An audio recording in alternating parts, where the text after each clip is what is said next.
And I would encourage you to, look at the bright side of that. And the other thing too is that sometimes it just keeps you safe. Like, there's some stocks that I've had that have tanked a little bit, and the only thing that makes me feel a little bit better about it is that I sold those options, at a really high strike price. So for example, I'm just going to pick one here. Bloom Energy is at 109, right? So Bloom Energy's had a tough run. Well, actually, the last 3 months is up 141%, but this past month it's gone down 7%. This last week it's gone down 20%.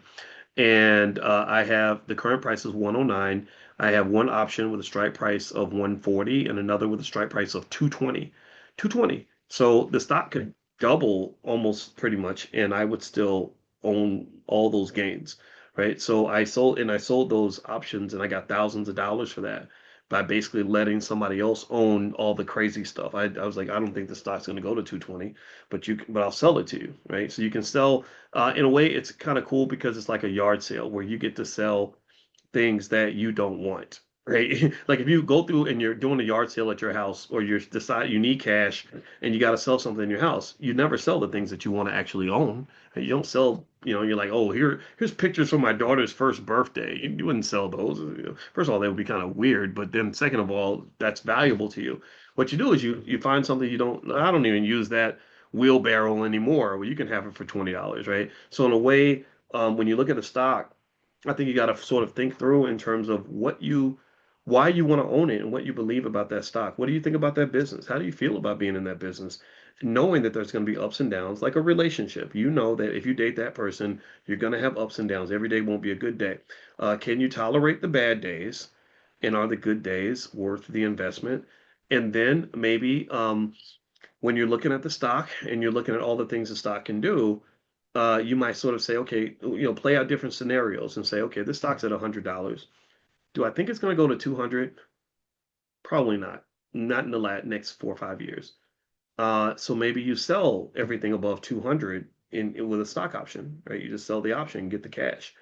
And then you say, okay, if the stock goes past 200, how am I going to feel about the fact that I don't own any more of it? Am I going to be okay selling at 200? If the answer is yes, then you do nothing. If the answer is no, then maybe you buy some more shares that where you don't sell the option, right? But selling the option, what that would do also is that gives you cash that you then can either put in your pocket and just go spend it.